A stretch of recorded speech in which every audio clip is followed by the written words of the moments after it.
Hey gang, this week's episode is brought to you by Royal Retros, the king of throwbacks. Hey, if you're looking for teams and leagues that don't exist anymore, but you'd like to remember them in high quality jersey or uniform format, hey, some of those teams were legendary, some of them were disasters, but they all live at Royal Retros. Check them out.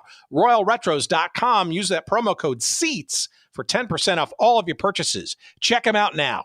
And now, check out this episode. It's a two-shot foul. They indicate a two-shot intentional foul. Now, the best thing for this, if he misses the first and makes the second, here's the shot. It is around and in. 75-73.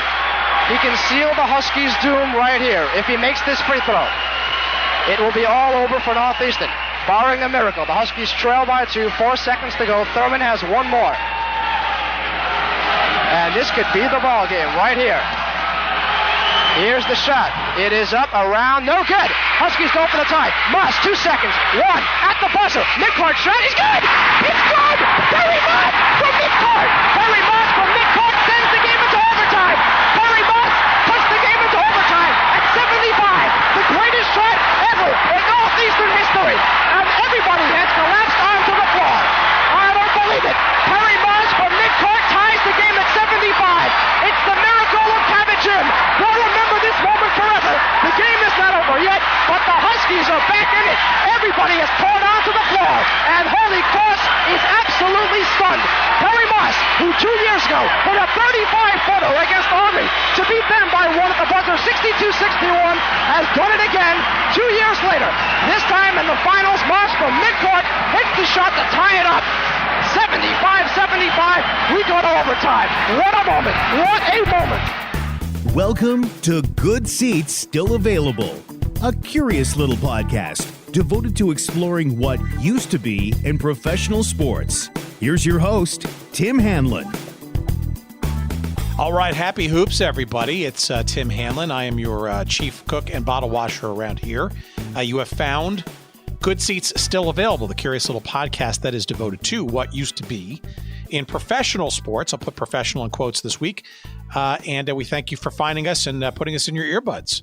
I say professional, of course, because what is the NCAA basketball tournament and NCAA sports generally in the world of NIL and gambling and big money and television and all that kind of stuff? Well, it's I don't know. I think this March Madness will be kind of the last of its breed. It'll be interesting to see what the NCAA football situation looks like this coming fall as well. But we instead of yelling at the clouds, we're going to look back into some of the more memorable moments in sports history, mostly forgotten. And the college game certainly does capture our attention every once in a while. And when we have an excuse to do it, we will. And this week, our old pal Clayton Trutor has shown up on our door once again after a 2.5-year absence.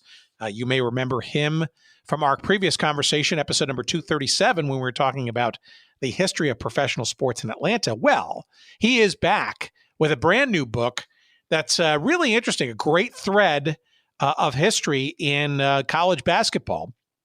It is called Boston Ball, Rick Pitino, Jim Calhoun, Gary Williams, and the Forgotten Cradle of Basketball Coaches.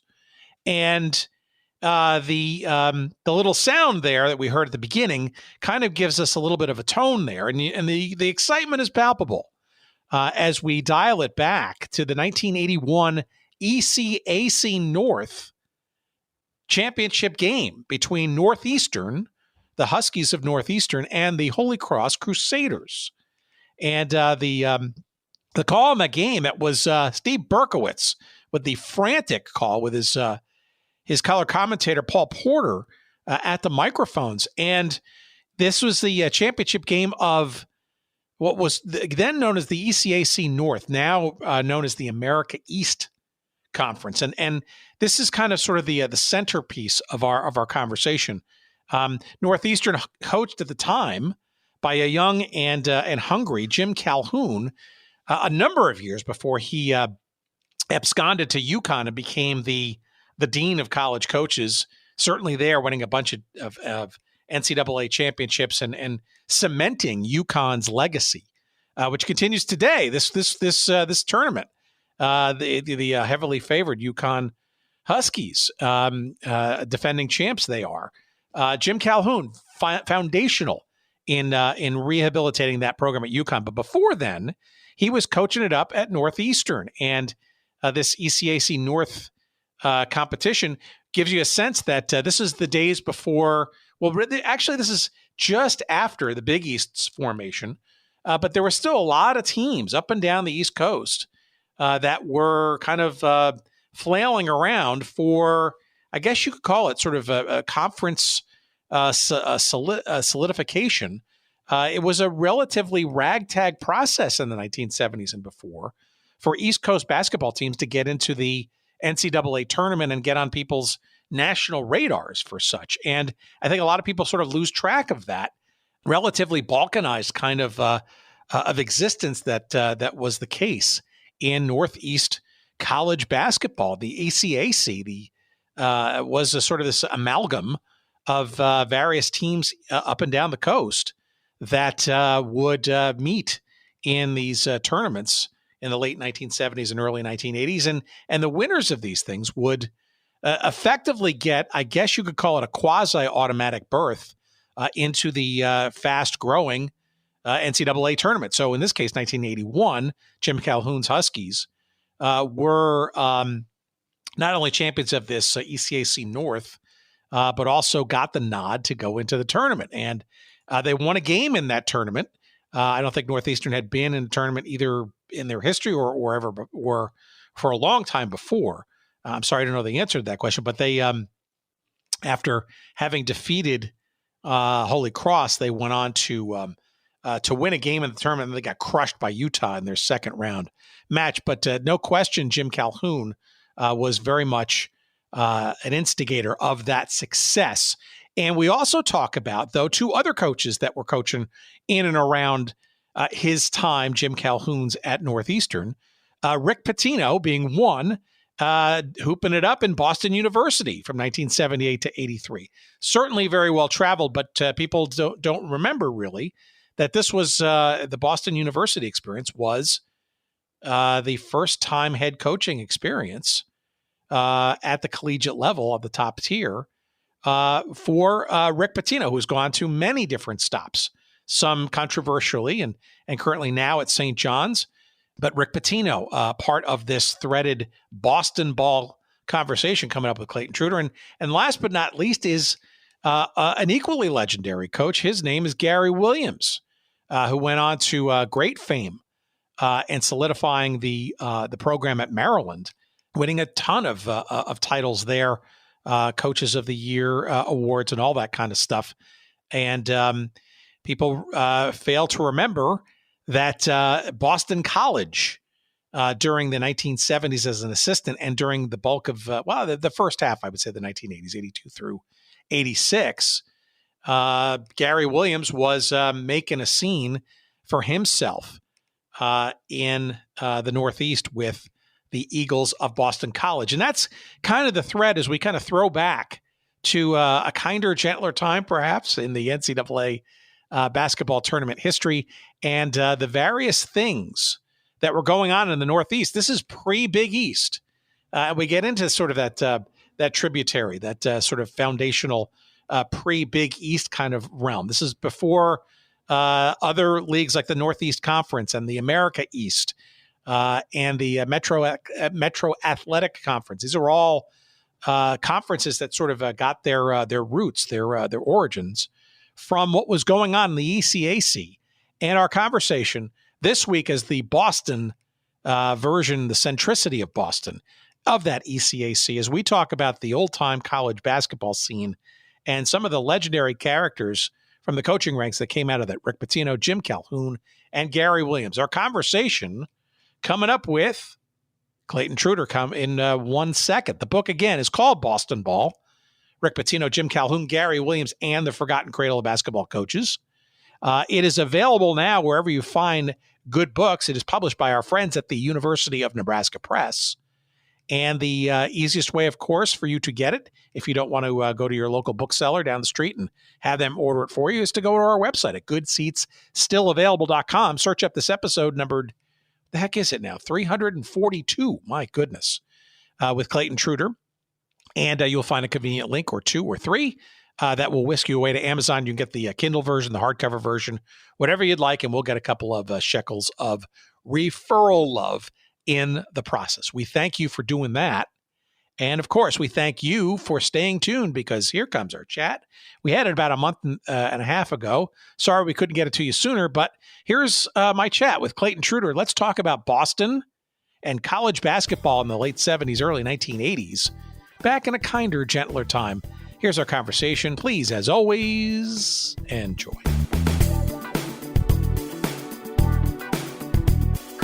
Well, tell us, since it's been about 2.5 years or so since you've been on this show talking about Atlanta sports, tell us what you've been up to and how you veered into this really interesting take on, well, I'm not sure it's fully about Boston and basketball. I think it's kind of a wider story, right? And I think we'll get into some of the intricacies, but I think the Big East, is sort of part of all this, the predecessor of all that, the NCAA tournament, and these 3 guys who, are legends all in the realm of college basketball coaching. But give us a little bit of an update about what you've been doing over the last couple of years and the entree into this story.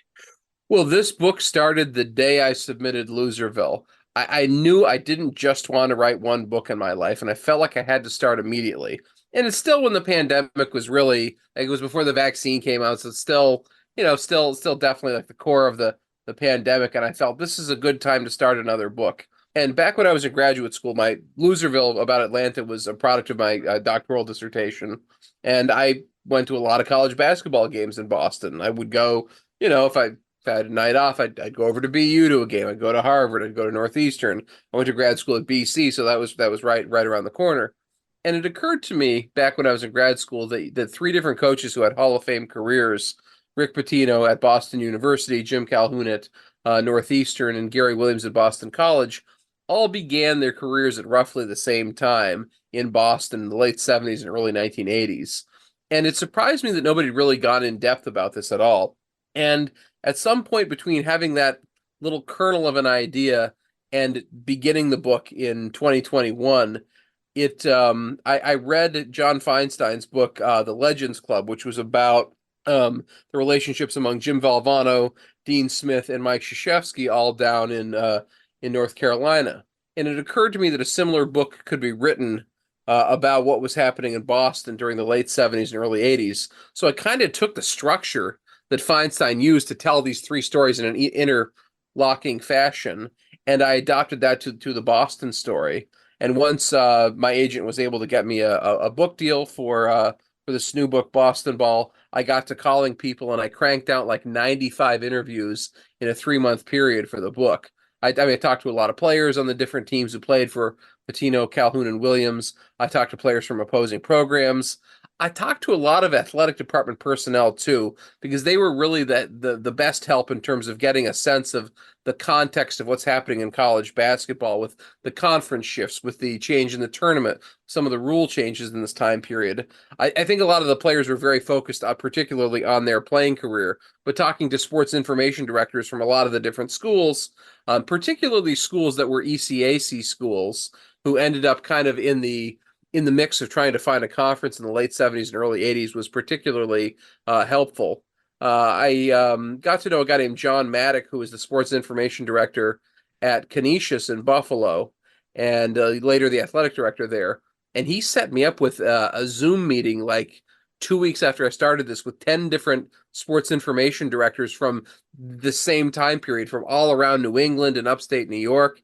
And talking with them really helped me, I guess, develop the architecture of what's happening more broadly in college basketball. So getting all those. Oh, go ahead. No, I was gonna say. So you're okay. So your angle was these 3 guys and what's in the water in Boston. Is that kind of the focus, and then the rest of it kind of just sprung, because arguably that story couldn't be told unless the background of where they were coaching at that time in the late 70s.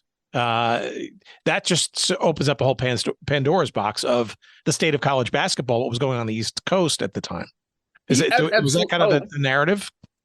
Absolutely. I mean, I didn't want the book simply to be about this being the rise of 3 coaches. That seems more like, I don't know, like I guess a human interest story on on ESPN Sunday Morning or something, which is fine.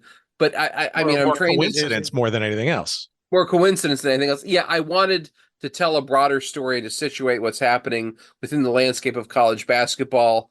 I thought there was something to stylistically. They were all playing a little bit differently than the other teams in that time period. They were all playing pressure defense, playing fast breaking, up-tempo offenses in an era that was very much dominated by the big men. So not that they were consciously doing this, but these coaches are all taking advantage of these opportunities to coach in relative anonymity. I mean, it's a little different at Boston College because they're in the Big East, but even there, their fan base was basically just alumni and then current students. Coaching with a little bit, I guess, not as intense a lens on them. They were able to try some new things, in many ways, old things in college basketball, things that had been done back in the 40s and 50s. And it became the model for the kind of small ball that a lot of the major programs played in the late 20th and early 21st century. So it's about some of the changes in college basketball, as well as the growth of these coaches. And I try to situate it within the broader landscape of college basketball. I would say broadly in what's going on in Eastern basketball in this time period, which is just utter chaos in a lot of ways. All right. Well, so let's backtrack for a second. Then I want to get into the three individuals here because their individual stories are key to this too. But let's go back, right? So I think a lot of people of a certain generation, or maybe even two, sort of kind of think the Big East kind of existed from time immemorial once the basketball was sort of, played on the collegiate level back in the 20s and 30s for the first time, right? And a big stage.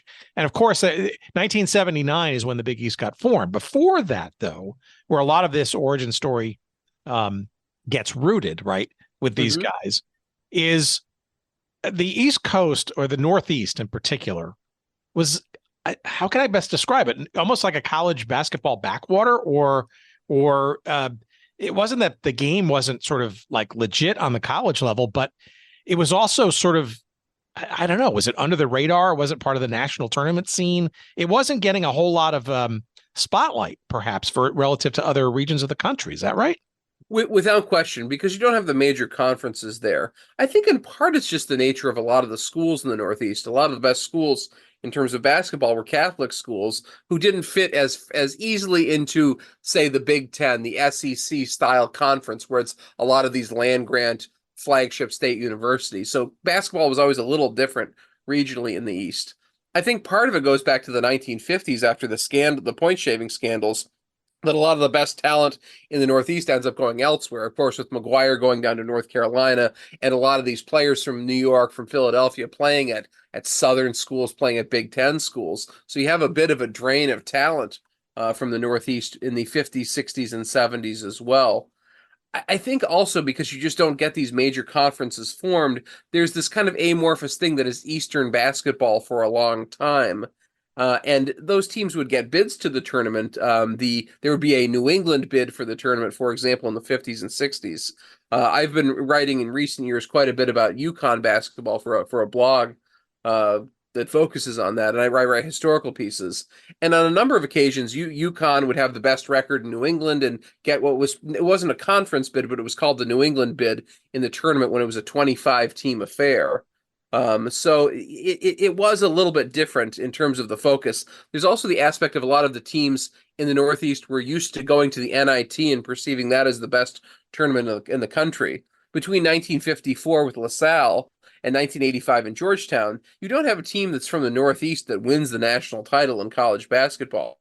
There's a bunch of winners of the NIT who are from New England, from the Northeast during that time period, but I think the focus is a little bit different too.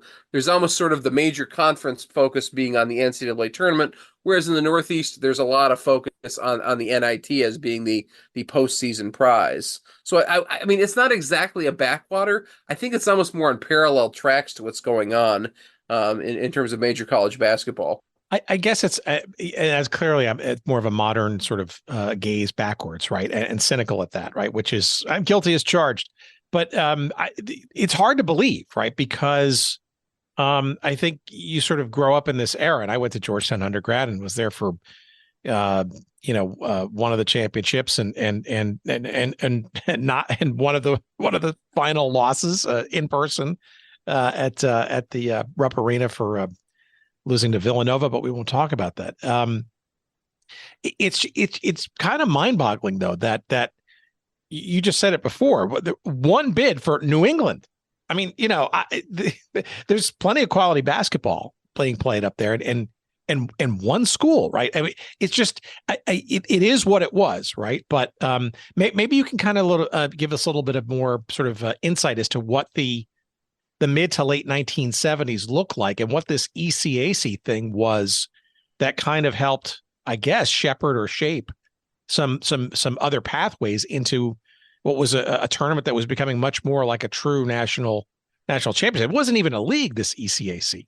Yes, I'll preface all of this by saying I think I'm 42 years old right now. I grew up as a little kid from the time I'm like 5, paying a lot of attention to the NCAA tournament.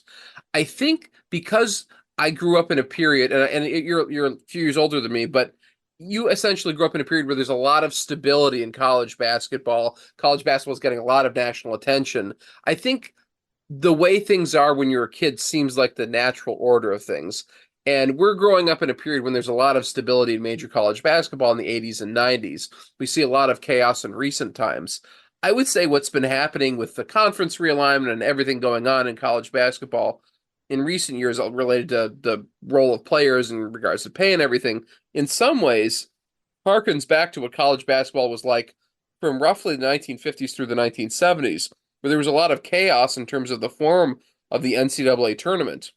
The ECAC, the Eastern Collegiate Athletic Conference, was an amorphous group of schools as small as, say, like St. Anselm's in New Hampshire, as large as, say, Rutgers, just a huge range of schools in New England, in the mid-Atlantic states, all the way down to South Carolina, I believe, historically. Schools were members of this.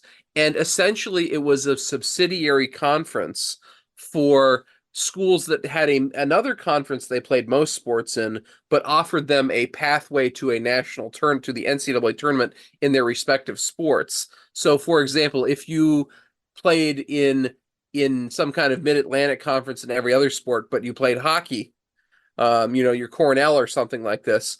Cornell was a part of the ECAC because the Ivy League didn't have hockey. So it was an opportunity for them to get connected to a national tournament.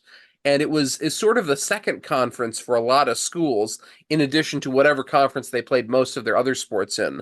For whatever reason, the ECAC became the basketball conference for almost everybody in the East, because there weren't a lot of major conferences around in the region. And in the early 70s, you have a transformation in college basketball, a move away from what were called the university division, which is now Division I, and the college division in college basketball, which is now, I guess, a mix of Division II and Division III. You have a formation of more modern versions of Division I, Division II, and then eventually in the late 70s, Division III college athletics, and the formation of more modern tournament structures. And beginning in 1975, you have a 32-team NCAA men's basketball tournament, one where it's not simply the automatic bids anymore. There start to be some at-large teams who get bids to the NCAA tournament.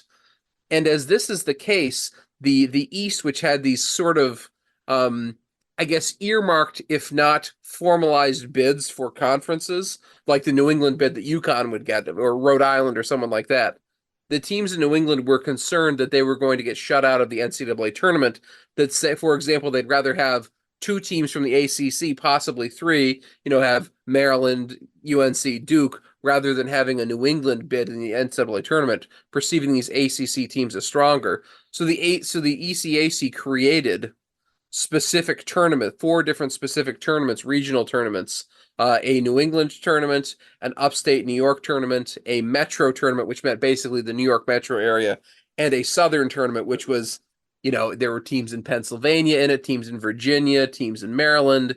It was everything to the south of that was part of the ECAC. And they had sort of almost like 4 different conference tournaments, which started in 1975 to create this pathway, sort of like a conference tournament to the NCAAs.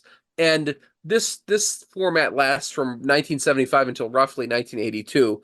It shrinks every year because teams from these particular 4 ECAC sections all start to leave to join newly formed conferences. So, for example, the ECAC New England had teams like Boston College and UConn who end up in the Big East. They have teams like Northeastern and Maine and New Hampshire and Vermont who end up in what a conference which is now America East, was called the ECAC North for a while. You have this ECAC Upstate, which has Syracuse leave to join the Big East. You have St. Bonaventure joins what eventually becomes the Atlantic 10. So this ECAC structure is a marriage of convenience, these tournaments that last for about 7 years, and there's fewer tournaments each year. Like at one point, like the Upstate New York tournament, once a bunch of teams had left that, joined up with the Southern tournament to play for one tournament bid. So it was the Upstate/South ECAC tournament they held for a couple of years. So you had schools like Colgate playing against the likes of Old Dominion in an ECAC tournament just because they needed an opportunity to have this conference tournament format so people could play their way into the NCAAs. It disappears once everybody's basically into a new conference, and the format that people who grew up in the 80s and 90s are used to is in place by 81 or 82. Yeah, again, by today's standards, that seems just just crazy. But it was kind of just the way it was. Was this being replicated in other parts of the country that were also, shall we say, underrepresented in terms of their feeders into the national tournament? Was New England and the Northeast unique in that regard? I think it was anomalous. Yeah, I think most of the country, even sparsely populated places, formed themselves into conferences pretty easily and stuck with that. There also were in the Great Lakes region, there are certainly a number of Catholic colleges, but having the proliferation of them in the Northeast just gave college basketball a little bit different feel than you would have, say, in prairie states or in the Western states. There just weren't a lot of these schools kicking around in the same way there were in Massachusetts and New York State, New Jersey. So it seems to me that this kind of format was not really going on elsewhere, although I could be wrong. Why do you think, though? Not arrogance, I guess, but why do you think it took so long, I guess, perhaps for this region to kind of gel and become, united, if you will, in terms of being a force versus or competitive with the rest of the country from a conference perspective? I think in a strange way, it's a product of UCLA's dominance of college basketball. That UCLA was clearly the best team in the country for very many years in the 60s and 70s. Before that, I think the idea that the NCAA tournament was clearly superior to the NIT was not something that was a widely held opinion in the Northeast. There you go. There were lots of years. And the NIT, very, very popular, obviously New York centric, et cetera, right? Absolutely. And here's the thing. Would you rather play a tournament game at Madison Square Garden or play in Provo, Utah, or play in, at Washington State or something? It's a much more prestigious thing to play at Ned Irish's tournament there at Madison Square Garden. I mean, really from the late 30s, I think really until the early 70s, there's a bit of a contest in terms of which is a more prestigious tournament to be in. Eventually the NCAA wins out for a lot of reasons. I think television probably as prominently as anything, that the networks UCLA became a brand that they could build around. And it was whoever was going to challenge UCLA that year in the NCAA tournament became a very, very attractive television property. And I think that in some ways leads to the conference formation. In one of the years in the early 70s, Providence also gets to the Final Four, challenges UCLA. They were clearly the best team in the East. And that in many ways leads Dick Gavitt, who's the father of the Big East, to get the idea, let's get our games on television. Let's get the best teams in the Northeast together. Let's get access to the best arenas in all the major Northeastern cities. And that becomes the building blocks of what becomes the Big East as well.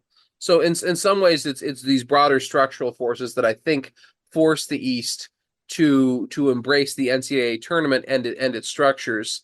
As opposed to its own, in John Gassaway's fantastic history of Catholic college basketball, he talks about there being this sort of prairie tradition of college basketball, which is built around the conferences and going to the NCAA tournament, versus what he calls the parish tradition, which, whether it's a Catholic school or not, so many of the schools in the Northeast that the focus was on getting to the NIT, playing in those games, and that being the way you build your program up, as opposed to trying to get one of these bids to this tournament against teams from states you've never been to, kind of thing, if you're in the Northeast. So I think it's a case of parallel tracks, as I was saying earlier. All right, I'm going to get to these guys in a second, but how much was football sort of part of this too? Because obviously the Northeast still is by comparison, right? Not a very smaller amount of Division I teams at the collegiate level playing football. Only a handful of teams relative, say, to big pockets of the rest of the country, the Southwest, the Southeast, of course, even the West Coast, right? Did that have something to do with the fact that those conferences were a little bit more set and able to kind of service basketball as well as football, or uniquely maybe versus, say, what was going on in the Northeast or the East Coast, where there was a relative dearth of top-tier college football programs? I think you hit it at the head. If you're the Big Ten, if you're the SEC, it's football is the straw that stirs the drink. If you're St. Francis in New York State, if you're St. John's, if you're Villanova, you may have a football team, but that is not the focus of your athletic endeavor. Your basketball team is your premier program. And I think as a result of that, it just gave a different tenor to the role college basketball played more broadly within an institution in these smaller Northeastern schools. Well, ironically, and the theme that played later on in the Big East's demise and then rebirth, right, was sort of the football sort of taking over, and arguably Big East won the first version, not being able to sort of adapt, if you will, with enough schools to make it sort of worth television's while. And that's a whole nother sort of kettle of fish. But it's clear though. But it's also maybe part of the unique, and maybe we can segue into these three sort of legends of the game. There's a flavor, right? I mean, you grow up in the Northeast, and with the heritage of the NIT, this Marty Glickman calling games and CCNY against NYU, and you go way back, right? I mean, the metropolitan area in particular, right? Always a big hardwood locus. Obviously, the Philadelphia area, Boston certainly, and all up and down the East Coast. The game kind of was birthed in the Northeast as well, and I guess it's almost sort of a quaint charm, if you will, to some of these smaller schools and big schools kind of mixing it up in their own unique East Coast kind of way. And there's probably a little bit of pride in terms of you were mentioning it before, sort of the style, and certainly, lots of urban areas that are feeding a lot of these schools with kids of high quality. Without question. And I think it's, to some extent, the reason the Big East tournament became such a big deal is it replaced the NIT's cultural role in the Northeast, that it became the weekend of basketball in the region in the same way the NIT was for an earlier generation. That we may not have the national championship, but we have the championship of us, and all the people from the different cities in the Northeast would come together for the tournament. It was a regional bragging rights thing that in some ways I think was as significant as what happened in the later national tournament.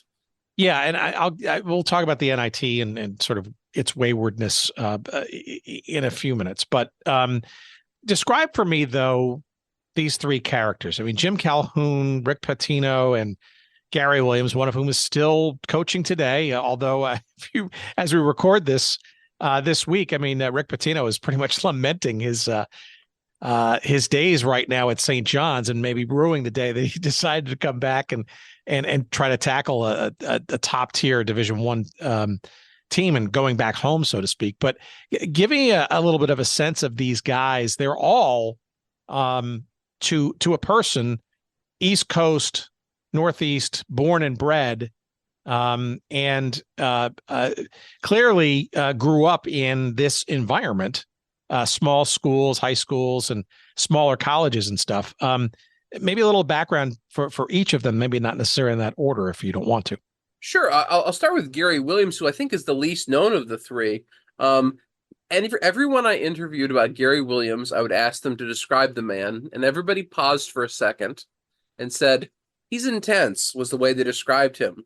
That he was like that when he was 18 years old, that he was just this guy who was sweating through his clothes with anxiety about what's going on in basketball, whether he's playing in a college game, whether he's playing, whether he's coaching at Maryland, whether he's coaching at Boston College in a game against St. Anselm's or something. I mean, he just took the game incredibly seriously from a very young age. He grows up right outside of Philadelphia in suburban New Jersey. He ends up playing at Maryland and is an excellent college point guard, great defensive player. Gets into high school coaching.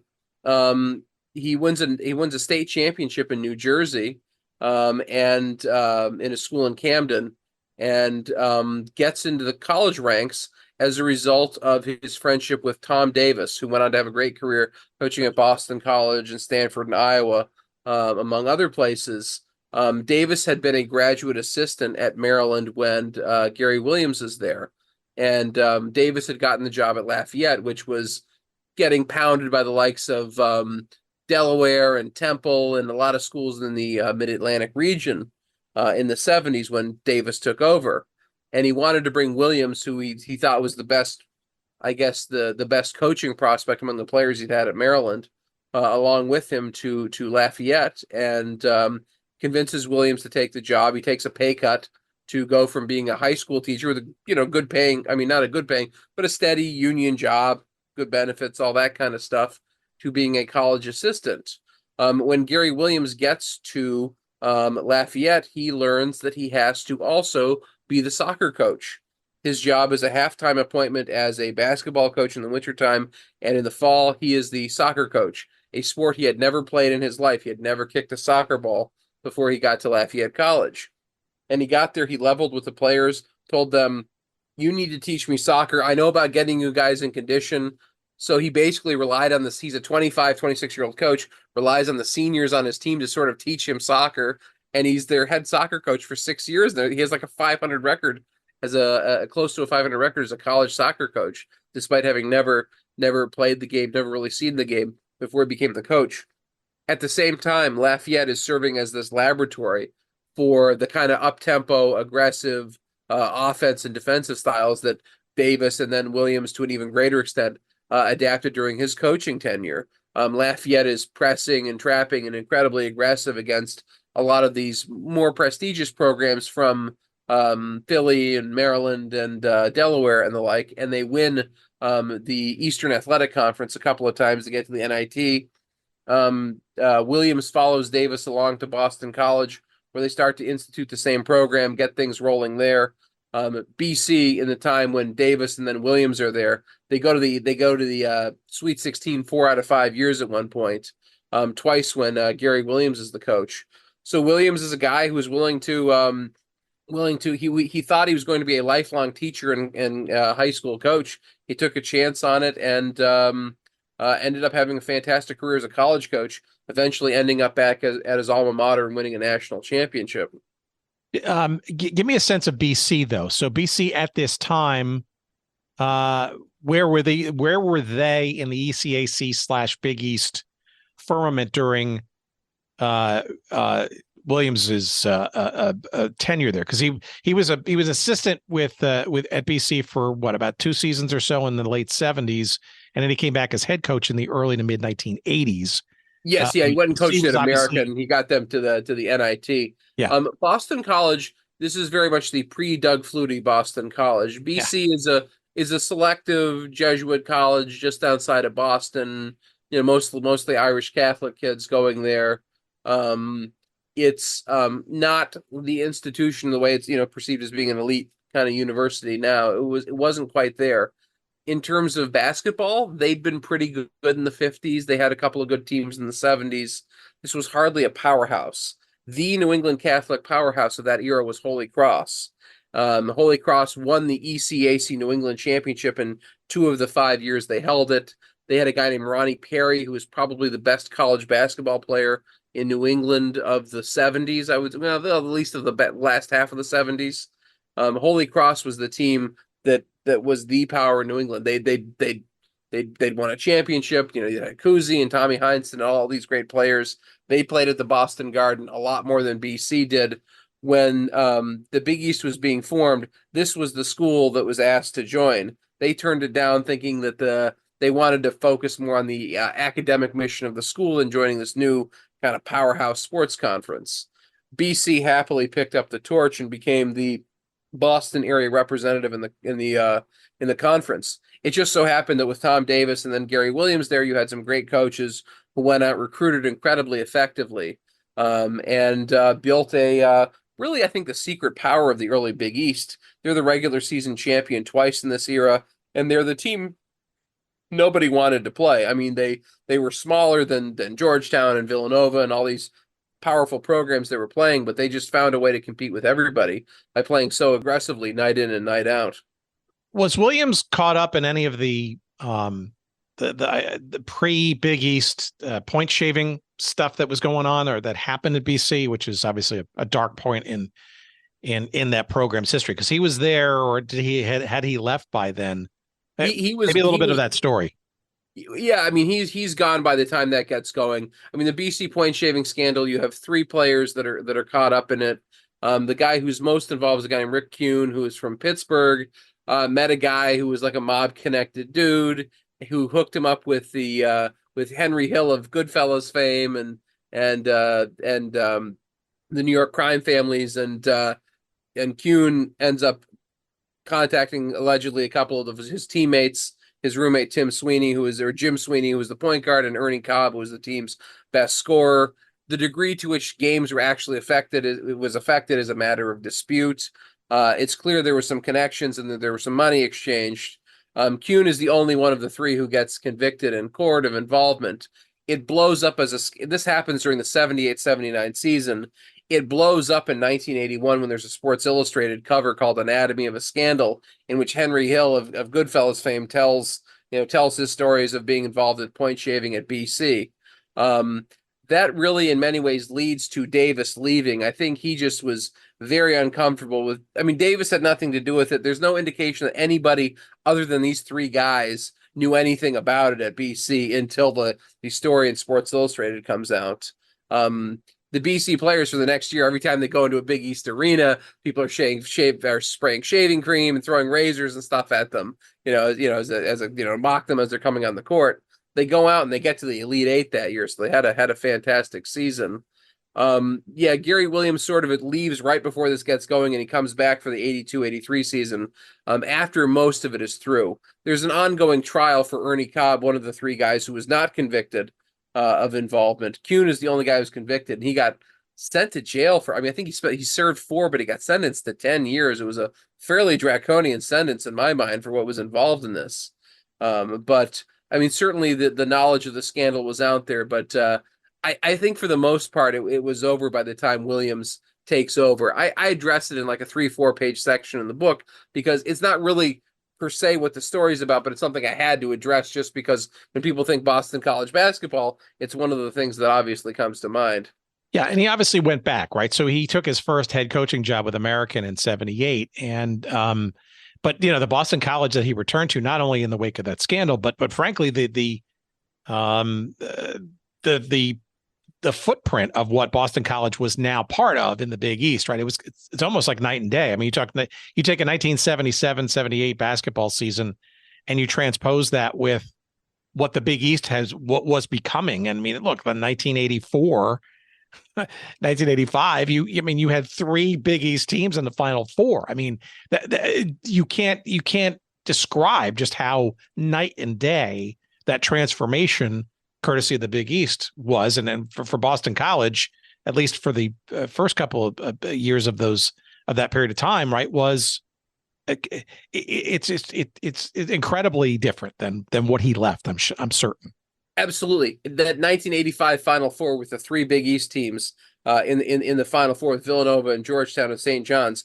BC beats 2 of those teams. They lose by 1 to Georgetown when they play them. The other team in the Final Four is Memphis State, who BC lost to at the buzzer in the Sweet 16. So BC was a team that could hang with everybody that was in that fantastic Final Four in 1985.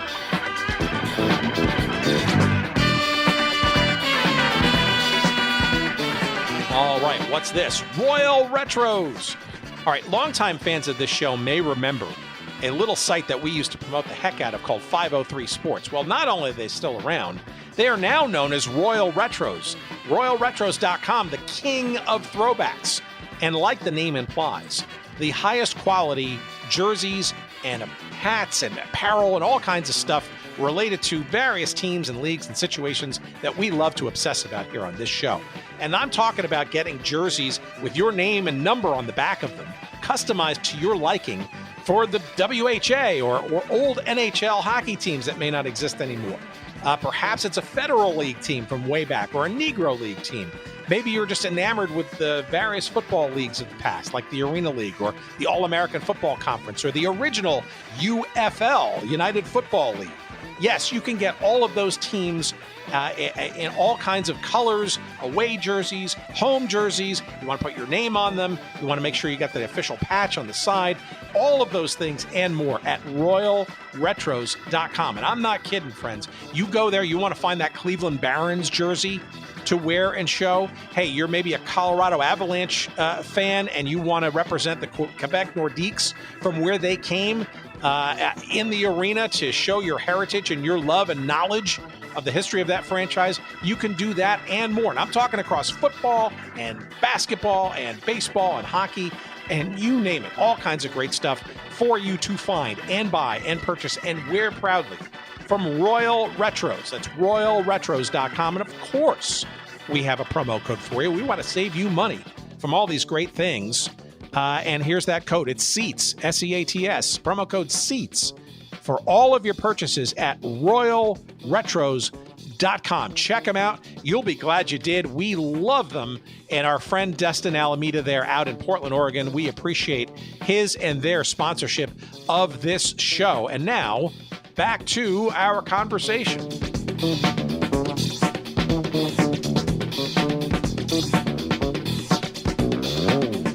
All right, so let's pivot from Gary Williams.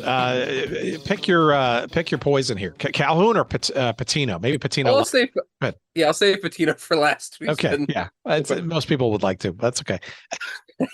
Different reasons, but Calhoun, right? He's another East Coast guy, right? And has he gets his chops. I would say toiling in obscurity, but describe his Northeastern experiences because he was there for quite some time. I think people sort of get lost in the fact that he was not just this UConn icon. I would say toiling in obscurity completely. He gets there. They're a school that is just moving up to Division I. Jim Calhoun grows up in Braintree, Massachusetts, just south of Boston. His father dies when he's like 14 years old. He's the man of the household at that point. While other people were, spending high school going out and getting milkshakes with their best girl, he was breaking rocks at a foundry. He was helping to carve headstones as a teenager in Quincy, Mass, and ends up delaying going to college for a couple of years to help support his mother and his younger sisters. And eventually he gets seen in a rec league basketball game by a guy at American International College, which is out near Springfield, and takes a college scholarship. He's a little older and plays college ball, becomes a high school coach, eventually ends up in Dedham, Mass, which is near Boston as well. Takes over a program that had won one game in the previous 2 seasons.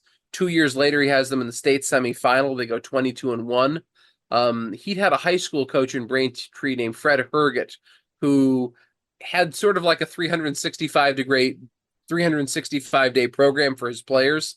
Herget was the head of the rec department in Braintree, Mass, and all of his players were the guys who worked at the local tennis courts or parks or something around the city. And every day he'd go around monitoring them, and he would give them a different task to do. So he had a very clear sense of attention to detail, was very focused on teaching pressure defense.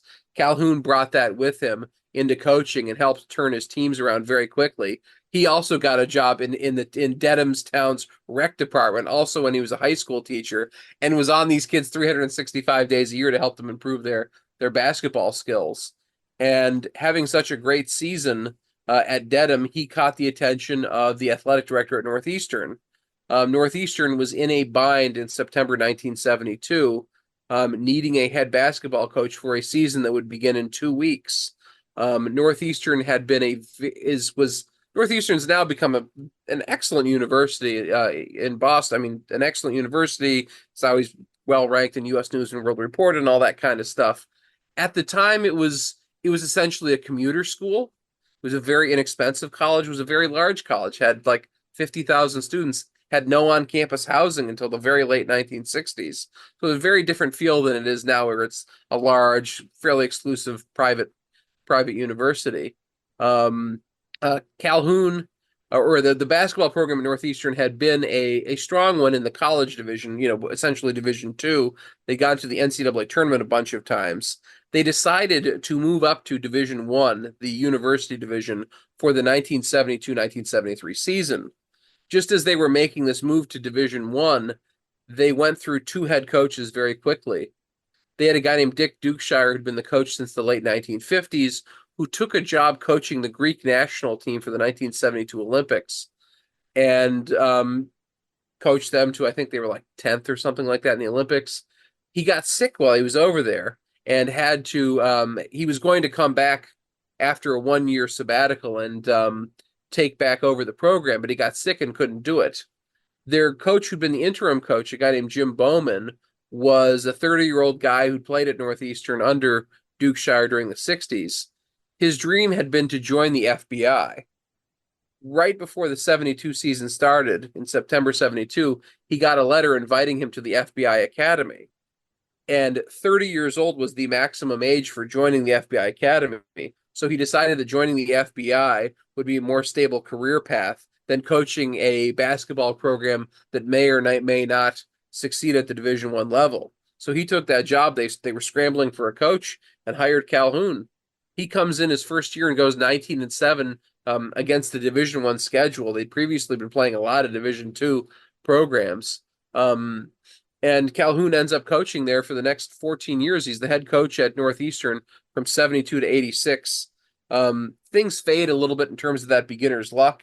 He happened to have a good core of returning players then. Throughout the 70s, he struggles to develop recruiting pipelines. They're 500 for a bunch of the decade. It's really at decade's end when he really starts to build Northeastern into a power. He builds a pipeline out to Pittsburgh. He builds one to Maryland and gets many of the top players who end up leading Northeastern to the tournament so many times in the early to mid 80s. In 5 out of 6 years under Calhoun, from 81 to 86, they go to the NCAA tournament. They scored 3 consecutive first round upsets in the NCAAs. They were sort of like what Gonzaga was like in the late 90s. I would say Northeastern was like in the early to mid 80s. They were the mid-major team that nobody wanted to face. In their first year in the tournament, they got one of these automatic ECAC bids that was still in place. The ECAC New England had merged, it had evolved into something called the ECAC North. So they got an automatic bid. At that point, the Big East did not have an automatic bid yet. So Syracuse won the Big East tournament in 1981. They didn't go to the tournament. Northeastern did. Boeheim and the Syracuse guys all made a huge stink about it. Like, who the hell is Northeastern? Why are they in the NCAA tournament? Well, they went out and they scored a first-round upset against Virginia Commonwealth. So they certainly showed that they belonged. But how quickly things changed in college basketball, that a Big East team did not get an automatic bid, but little Northeastern did at that point. How much was there amongst what's the question? The question is, are these teams playing each other in Boston? Is there a beanpot tournament, if you will, for these clubs akin to what goes on in hockey? And I guess I would throw in BU with Pitino at the time too. Do these teams play each other on a regular basis, or preseason and that kind of stuff? Or are they kind of in their own sort of little worlds? There was a formal beanpot until the mid-1970s, which they would play at the Garden. It was nothing like the hockey beanpot, which was a raucous thing with a full house with students from all the schools. There'd be like 1,000 people that would attend this, in part because the basketball programs just weren't that strong in the city. They canceled it and never brought it back, despite efforts to do so from time to time over the last, say, 40 years. Nevertheless, BU and Northeastern had a very strong rivalry, and they ended up in the same conference, the ECAC North. So Pitino and Calhoun's teams would be playing each other 2 or 3 times a year. depending on what happened in the conference tournament. So a very strong rivalry developed between them. Those were two clearly the two best teams in the ECAC North. That league was Northeastern, it was BU, it was the Northern New England State Colleges, a couple of seemingly random schools in upstate New York, and then two of the three Buffalo schools, Niagara and Canisius. BU and Northeastern were clearly the top programs in that league, and a very strong rivalry, one that got very personal in a lot of ways, between Pitino and Calhoun, later Calhoun and Jarvis. Met Mike Jarvis, who coached at BU, developed in that era. BC was always a little apart because they were in the Big East. I mean, every time that BC played BU or Northeastern in this time period, they won. So they didn't. I mean, they weren't quite on the same level. I mean, it was close a few times, particularly against Northeastern in the mid '80s. Well, but no, BC was always, yeah. Yeah, well, I also imagine too that the television. I mean, this you can't ignore the TV's presence and stuff. The birth of ESPN, the need for programming, and the Big East taking advantage of that, if you will, literally and figuratively. There's no question that the media footprint of the Big East grew very rapidly, and just by showing up, BC and UConn when Calhoun goes there in '86. It's unquestionable that the Big East is the game in town, at least as a brand, and certainly the scrappy play that follows through. Oh, without question. I mean, certainly. I mean, the Northeastern had a chip on their shoulder relative to BC. They played every year through '85, I think it was, and they would hang in there a lot of times, but they just didn't have quite the talent level that BC did. Conversely, it's kind of a funny thing for BC, who was always perceived within the Big East as having a little bit less talent than their opponents. I'm not sure that's really the case. I mean, BC had a very good track record of producing guys who ended up in the NBA in that time period. I mean, John Bagley had a fantastic NBA career. Michael Adams had a fantastic NBA career. So they may not have been quite as heralded as some of the guys who ended up at, say, Georgetown or St. John's or Villanova. But they did have a lot of fine players. And I think when they played against Northeastern, they just had a little bit too much talent for those Northeastern teams. How does Calhoun get to Connecticut? How does he hit the radar of the Huskies? That the Connecticut version. It happens primarily through the Connecticut Mutual Classic Tournament in November 1985. There's Northeastern, there's UConn, I think there's like Oral Roberts and Wichita State are the four teams in it. And UConn and Northeastern meet in the finals. And Northeastern pummels UConn. UConn had been very good in the late 70s. They'd won that ECAC New England Championship, had some very good players like Corny Thompson who went on to NBA careers. But by the mid-1980s, the UConn program had struggled in recruiting. Partially that's because the likes of Calhoun and Williams at BC were taking a lot of the good players out of Connecticut. And I mean, recruiting some of these guys who would have been in Connecticut's pipeline. And UConn had fallen to the bottom three of the conference. It was really Seton Hall, Providence, and UConn who were the bottom teams in the Big East during its early years. And Dom Perno was a guy who'd been the coach at UConn since the late 70s, was a very popular guy, had been a great player at UConn in the 60s. The athletic director, John Toner, said, enough, if we're going to try to compete in this conference, we need a new coach. And the first place they looked was Jim Calhoun. They were so impressed by the team he'd brought in to play against them. And he gets hired for the next year, largely based on that experience of seeing how strong that team was in that tournament. And he comes in many ways, starts doing exactly what he did at Northeastern. He gets a lot of unheralded players, builds pipelines, gets a lot of good players from Connecticut who previously wouldn't have gone there, got guys from overseas. He had a guy named Nadav Hennefeld from Israel, who was the conference player or the Big East newcomer of the year in 89-90, the first time they got a number one seed. He really found a lot of these unconventional recruits, brought them in, and built UConn up very quickly. In terms of the NIT, interestingly, one of the building blocks of the UConn program when Calhoun got there was the NIT. When he interviewed for the job, he cited winning the NIT as being something that would bring the program to more national notice, which they do in 1988. They actually defeat Gary Williams' new team at Ohio State in the finals that year in the 1988 NIT. and the people in stores reacted like they'd won the Super Bowl. I mean, they're burning dorm furniture. They got thousands of people outside, cheering and welcoming the team. I mean, it's remarkable exuberance for winning a tournament that was seen as very much second tier by most people in the late 1980s. All right, well, let's back into Pitino because he's probably the most more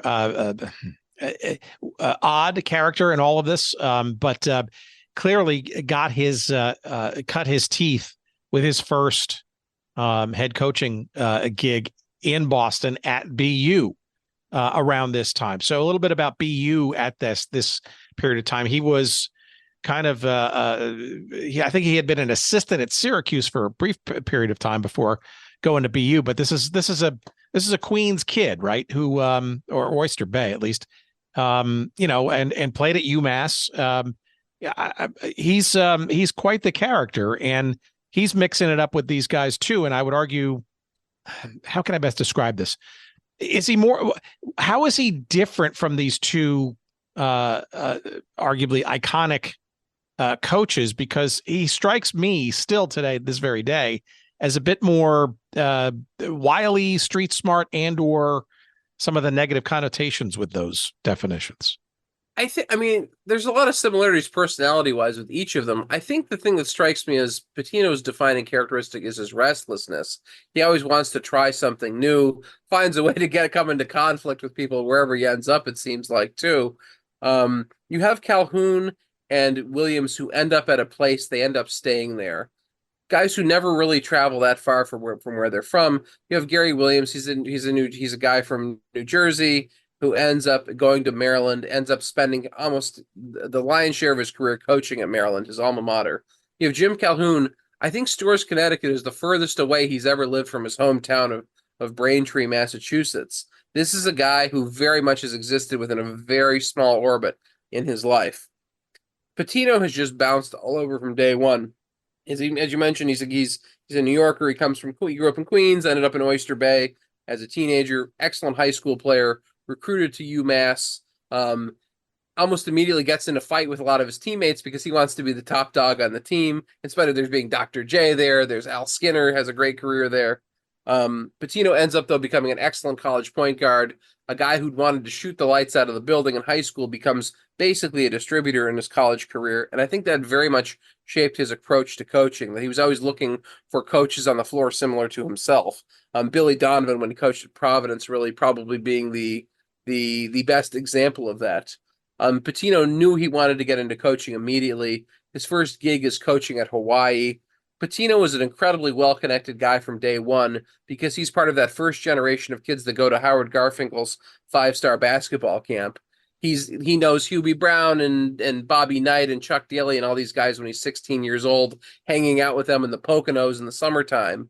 And that really gets him into this 5-star family of coaches almost immediately. He gets a job at Hawaii, which Hawaii turns things around quickly. He ends up being the interim head coach there briefly when he's like 24 years old. There's a scandal which leads to the end of the previous coach's tenure. Pitino sort of peripherally is involved in it, but avoids the more serious end of it. He ends up leaving Hawaii very quickly, gets a gig with Boeheim at Syracuse, recruits he's a great salesman from day one, recruits Roosevelt Bowie and a lot of other great players to come play at Syracuse in the late 70s. He's 26 years old. He says, I want to get a head coaching job. He sees there's an opening at BU. Boeheim says that is the worst job in the East. BU does not support its athletic programs. It's this historically Methodist school, which is trying to evolve into a more elite kind of private school. Sports are not the focus there. If there's a sport that's the focus, it's hockey. They win national titles in that. They're not going to pay attention to you in basketball. Pitino goes up to Boston, talks to the athletic director, and immediately convinces him to double the number of athletic scholarships they offer from 6 to 12, to double his recruiting budget, and to give him a car. So Pitino proved, as a very young man, he's the youngest coach in the country, proved incredibly persuasive that he could quickly build them a strong basketball program. And he does so almost overnight. He's able to use his 5-star connections to bring a lot of good players into BU. He, like the other coaches, is playing a very aggressive style of basketball, very up-tempo style. Pitino has got these kids working on basketball 50, 60 hours a week at BU, and there's nobody coming to these games when they play in them. I mean, BU almost immediately is one of the best teams in New England. They get to one NCAA tournament. They go to the NIT twice when he's there in 5 years. And they're getting like 200 people at their games. They just can't draw anybody at BU to be interested. If people are interested in sports there, they're interested in hockey, or they're interested in the pro sports in Boston, or their kids were just simply interested in being in Boston and being a college kid, as opposed to being really into the athletics at their school. So with basically nobody watching, he builds a fantastic basketball program there that is pressing for 40 minutes, running for 40 minutes. The NCAA ends up instituting a rule which comes to be known as the Pitino rule, limiting players to 20 hours a week of activity, because Pitino, from basically the moment they woke up to the minute they go to bed, is teaching, coaching them in some respect if they're not in class. So Pitino just uses tremendous energy and also great basketball IQ, of course, to very quickly build up this BU program. But nobody locally seems to pay attention or notice all that much. Even in his final year at BU, 1982-83, where they go to the NCAA tournament, their best player gets seriously injured 4 games before the end of the season, and they still end up making it to the NCAA tournament. There's just nobody going to their games. They averaged 600 fans per game in the year they made it to the NCAA tournament, and that was the best attendance they ever had during his tenure at BU. So Pitino very much is able to have a laboratory where there's nobody watching closely when he's at Boston University. And it becomes the model for how he went on to build other programs in many other places. Yeah, that's very interesting, and not unlike what he was warned early on, right? There's not going to be a whole lot of support and stuff. And look, BU's still to this day is a very urban kind of campus. It's just like it's a strip there, right there on off of Commonwealth. That's it's a very urban, very small. Not even a sort of college campus footprint kind of thing, and not like an NYU in New York or a GW in DC. The city is the campus, if you will, and that's a lot of other distractions when a college campus is set up that way. And it's good or bad, I don't know. But it's clear he got he had the itch, and obviously between pro and college back and forth. But controversially though, maybe a moment or two about sort of that, because I think of these 3 guys, right, that you sort of intertwine in this story. He's the only one that's had a championships vacated. Yeah, and he seems to make enemies everywhere he goes. And if it happens, I mean, it's part of it. It's got to be a degree of personality conflict. I mean, certainly he's an abrasive guy in a lot of ways. He can be very charming and a great salesman too. He's the only one of the 3 guys I didn't talk to for the book. I spoke with Calhoun. Talking with Calhoun was like meeting up with an old buddy at the Elks Club or something. We chatted for like 2 hours, and he remembered like every one of his guys and what they majored in and stuff. Gary Williams I had a nice interview with him. We chatted maybe 45 minutes. He was very pleasant to talk to. Not like he was your old pal though. Pitino, I just couldn't get through to, despite talking with a lot of his former players who tried to get him to talk to me. I mean, he had a lot going on, certainly. But one thing I will say is the guys who played for Pitino at BU still want to run through a brick wall for him. I mean, he really built up strong loyalty among those guys. And my impression is that's been true in a lot of the places he's coached, that the guys he coached actually really genuinely love him. At least a lot of them do. But I think he always wanted to try something new. I mean, he kind of left. I mean, he didn't leave BU at a conventional time. In the middle of the summer, he packs up and leaves BU to become the assistant for Hubie Brown with the Knicks. And that all started because he would go to the 5-star basketball camp every summer, and he met up with Hubie Brown. And Hubie Brown's top assistant with the Knicks, Mike Fratello, had just left to become the coach of the Atlanta Hawks. So he asked Pitino if he wanted to do it. And BU was kind of high and dry in the middle of the summer to find a new coach. They hired a very young and experienced coach named John Kuster, who'd been a point guard on UNC's national championship runner-up team in '77 that lost to Marquette. But I think he just wasn't quite ready to be a head coach. I mean, Pitino was a very unique young man, being able to be ready for those pressures. Kuster, who went on to have a long career as an assistant coach and coaching the Pistons for a little bit in the NBA, he just wasn't quite there yet. So he left them in kind of a bad position. left the Knicks quickly to become the coach at Providence, leaves Providence quickly to go back to the Knicks, does very well with the Knicks as he'd done very well at Providence, and gets in fight with management with the Knicks, and it goes on and on. I mean, it seems like everywhere he goes, he's successful, but ends up and coming into conflict with a lot of people. I guess it's just his temperament.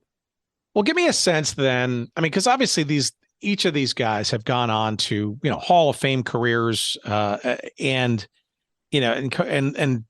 legendary status amongst mostly he's a little bit of pro with Pitino exploits in the game.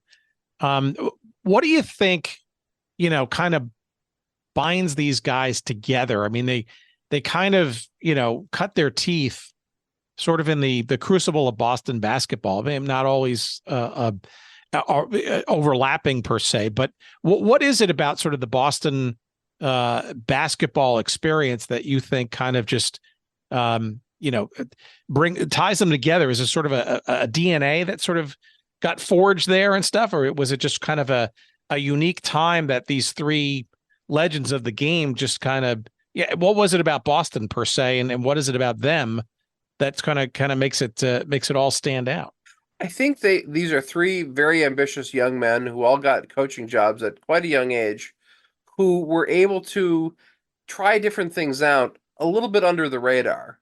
I think even BC being in the Big East, it was a little different than some of the other Big East programs in terms of the degree of focus on them. Despite all the success they had, it was always, every year, it was like a big surprise that BC had a good team. I think because Boston was so much a pro sports town, despite being perceived as America's college town, you have lots of these little colleges. There's not one specific college that gets most of the fealty of the public. It's not like Ann Arbor, Michigan is a college town or Madison's a college town. It's a different kind of a college town with a lot of these different schools. In this very much pro sports town, they're able to work in the shadow of the Celtics and develop programs and build programs up using distinct and a bit unusual recruiting pipelines in each case, and apply a little bit different style of ball than what was being played in a lot of other places, a style that had been played in the Northeast by City College and Holy Cross and the original New York Celtics, and later the kind of koozie Celtics had played in a somewhat similar style, but sort of taking something old stylistically, making use of the opportunity they had in a degree of anonymity, and taking advantage of all of this to build up their programs. I don't think it was anything particularly in the water in Boston. I think it just provided them a context to do this. Yeah, and they also got they also got to play, and now Pitino again. They also got to play in the highest form of that game, that being the Big East, right? I mean, and the earlier years of the Big East, right, were just short of legendary. I mean, some of the players, the style of play, the big city urban buzz of it all.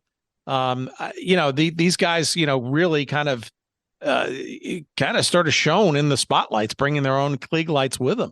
Absolutely. And it's just such a different era too, in terms of players being in college for 4 years. So many of these guys, I mean, Chris Mullen, Pinckney, Ewing, Michael Adams, these guys had these seemingly very long college careers relative to guys now, that there's like a narrative arc to their career as opposed to it being snapshots from one particular season. And I think as a result of that, that's part of the legendary status, that it's not just a particular season in which these guys were good, but it's a period of time that you had all these great players overlapping and playing against one another. All right, well, let's fast forward to now. I mean, we kind of covered a lot of ground here, and obviously these guys are, icons of the game, despite their various personality, idiosyncrasies, and whatnot. We're there at the founding, if you will, or part of the earliest years of the Big East, and the tributaries that sort of helped create this Big East thing with the old ECAC, but it's also a reflection, right, of where college basketball has come from, right? Especially in the last 30 years or so, with the advent of television, big money. I mean, college coaches, in both of the major money sports, right, are in many cases, at least at the state levels, highest paid public servants in their respective states, right? I think television is certainly one of the biggest generators of all this stuff, but I don't think even they at that time in the 70s, early 80s could have even imagined what a behemoth this college sports thing in basketball in particular, and the tournament, right, has become in terms of money and industry, shall we say. Are these guys part of the buildup of that, or are they just kind of stories that just came along for that ride? I mean, it's hard to look back on some of these stories in their earliest days and not wax a little nostalgic for, I wouldn't call it the good old days, but certainly a little bit more had a purity of game and maybe a purpose. And you even mentioned it too, players that stayed around for 3 or 4 years, God forbid. What's changed in all this? How much would you say these guys were part of that, or they were just sort of stories that stood out as just being part of that fabric? I mean, they strike me as being the beneficiaries of these broader cultural, economic changes that are going on that make college basketball a big deal. I mean, you need great coaches who are there year after year. You need personalities. I mean, there's Gary Williams just sweating through his suit every game. This very intense figure with that Gary Williams scowl. He's for years a character. Even if people just watch March Madness, he was this recurring character on television for many years. There's acerbic Jim Calhoun. There's, kind of know-it-all Pitino, who's kind of a classic kind of like New York City, big mouth, big shot kind of guy. I mean, they're all larger than life characters. And I think that they having guys like that made it a game that was more easily accessible for a lot of fans. In terms of the changes that have happened in the game, I mean, it would be interesting to see if these guys were a generation younger, how they would have done. I mean, one assumes people are a product of their time, and I think they would have adapted to the changes. But it would have come in a very different form. I mean, these were three of the leading characters in a generation full of coaches that were very, very colorful characters. I think, if anything, I sort of feel like a lot of the coaches of the current generation don't stand out as much. And I would say this as somebody who watches probably more college basketball now as a 42-year-old than I did when I was 10, and I loved college basketball when I was 10. I mean, maybe it's because I'm watching so many different teams around the country that they don't, as opposed to, I feel like every weekend for like 15 years in the wintertime, I watched it. I'm not a Georgetown fan. I would watch a Georgetown basketball game. Like, I felt like I knew John Thompson. I knew Alonzo Mourning. I knew Sleepy Floyd. In a way, it's just so much different now with just how quickly things pass with the current era of college basketball. Yeah, look, and I'm having gone to Georgetown undergrad and having the embarrassment of riches, right, and that unique John Thompson led kind of dynamic of a program, and to see where it is now, it is, and frankly, how different even within the last number of years the game has become with NIL and the advent of legalized betting in a lot of states, or at least on the national level, being condoned, and frankly, just the players' rights, I guess, right, in terms of their ability to kind of take their show on the road. Now, I get it from a player's perspective. You see the big money. There's a lot of television dough that players haven't benefited from, and all that kind of stuff. So in many respects, right, that's sort of a finally allowing the players to actually benefit from all these good, growing entities and enterprises. But I think a lot of the soul of college basketball gets lost. And I think being a college coach right now in any sport that makes money, basketball and football in particular, has just got to be, besides the big paychecks, right? The other side of that is, and I think Ed Cooley's experiencing that now, having come from Providence. I think even he's starting to wonder why he decided to come to Georgetown, right? At the time, it was a great idea. It's a great idea for Pitino to be in the mix and then go to St. John's. Both of them, I think, have a major headache, given just how dramatically different the game is right now. And if you don't recruit like now for next year, and then again for the year after, it's almost like running for Congress. You're going to be gone in a year or two. These kids aren't going to stay around. Yeah, to me, of all the things, the transfer portal is the one I've had the hardest time wrapping my head around, just not knowing who's going to be on what teams. Since I was about probably 7 years old, and this is true. I mean, I'm as big a college football fan as I'm a college basketball fan. Since I was about 7 years old, my birthday is in late July. My mom would buy me a college football preview every year, and does to this day for my birthday. That's what she gets me, as a college football preview. I get it now. I look. The roster that I see on there has almost nothing to do with the roster which will be playing, in a Big Ten game in the first week of September. I mean, it's sort of a relic by the time I receive by the time I receive one. With college basketball previews, it's true too. I get one usually like mid-October. I buy one, and the teams, it's not the same team kind of thing. I mean, I find it. I've never been a person who's enjoyed following recruiting. It's always just seemed like a kind of sausage making that's never really appealed to me as a fan. But now I feel like I have to be concerned with it all the time, in a way that I just find I sort of like, this is my team, these are the guys we brought in, and I find it very disconcerting as a fan. Yeah, I do too, and I'm not trying to be the old man yelling at the clouds. I'm a progressive guy. Don't get me wrong, and there's certainly many nuances and evolutions of the game and sports and all that kind of stuff, and I embrace a whole lot of them. But I mean, I think it's got to be impossibly difficult, especially for basketball coaches in college, to recruit. And what do you have in your arsenal, right? Seemingly it's not a full ride college education. Seemingly it's not the culture or the uniqueness of the campus or the school pride and any of those other intangibles. Right now, it's like it's money that arguably was, in the system years ago, but now has been somewhat legalized, which still is odd with boosters and all that kind of stuff. But, who am I to argue, the kids getting paid for the first time? But literally, it's kind of like a syndicate now where, kids can literally go and hop against 4 different places and maybe even a fifth or sixth with a waiver or two. It's like a rental, really, more than anything else. And I don't know how a coach can stabilize a program or grow into anything when they constantly have to go to the portal, like the second the season ends, and reconstitute something. I mean, I guess it's exciting to be able to do that with a new squad every year, but there's zero consistency to it. Yeah, I mean, every team sort of feels like an AAU team at the college level to me now, There you in a go. way.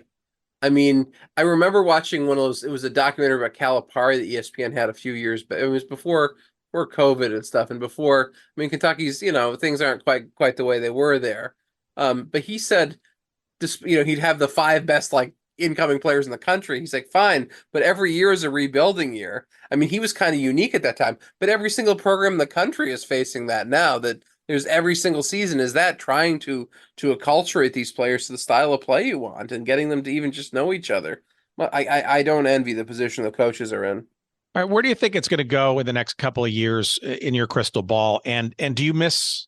Well, I guess it's hard to miss it already, but the NIT is a shell of its former self. It's not going to be. It's not even a Madison Square Garden anymore. Clearly, it's sunsetting from its its New York City-ness, and its heritage and all that kind of stuff.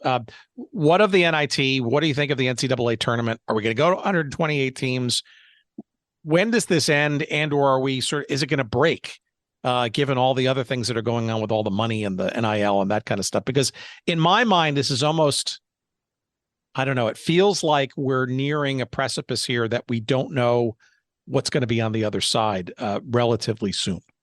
Part of me, well, I guess my heart is broken about the NIT. I mean, the minute the NCAA got their claws into it, I knew they would just ruin everything, and they've done exactly as I expected. I mean, it's just nothing can be unique in particular. It's got to be just part of the whole system. It just galls me what's happened with the NIT. In terms of college basketball more broadly, I kind of hope that college football gets so bizarre that college football there will be a universe that's like the 36 teams that are great college football teams are like their own universe. The rest of college football goes back to being like it was, and then college basketball will be left alone to be college basketball as it was in the past, is my hope.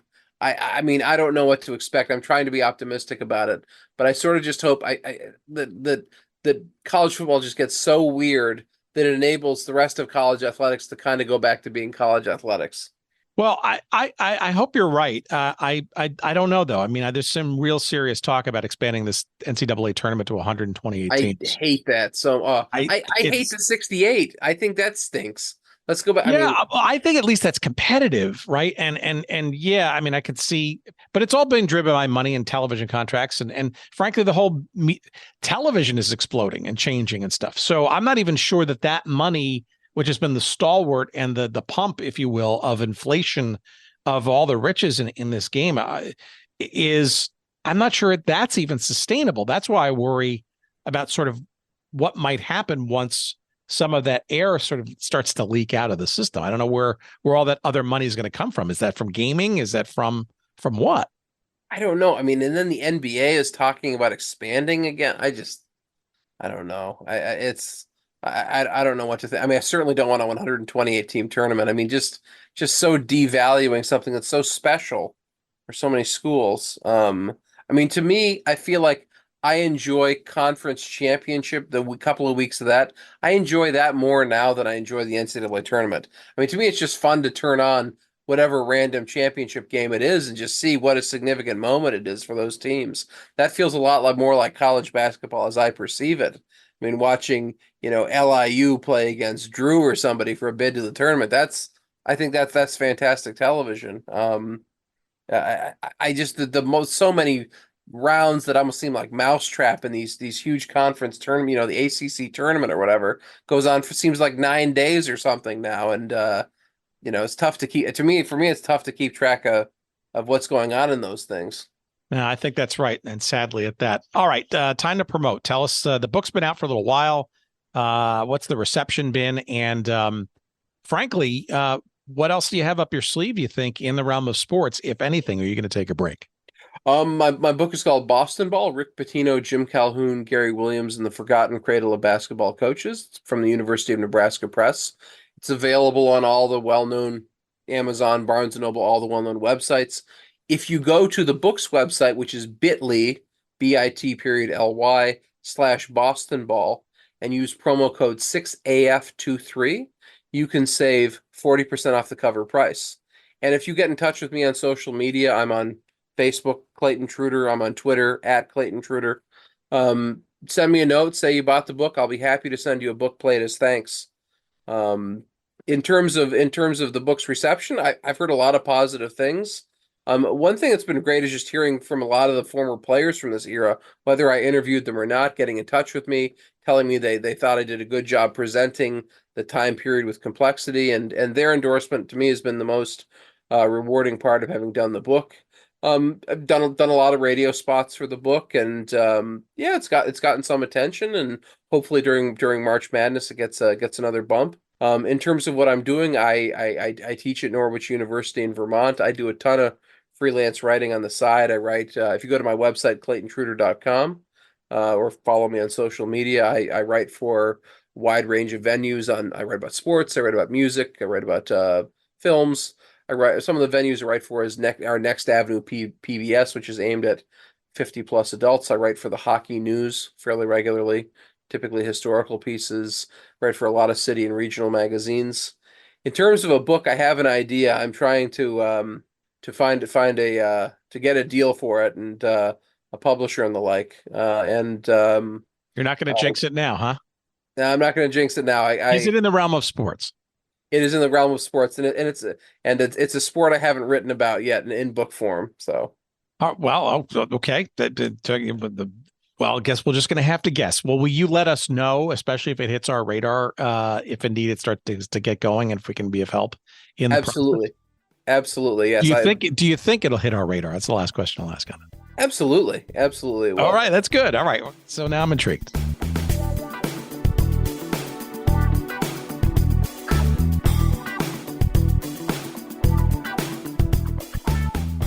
Indeed, a pleasure to have Mr. Trutor back here on these microphones, and we thank him for joining us.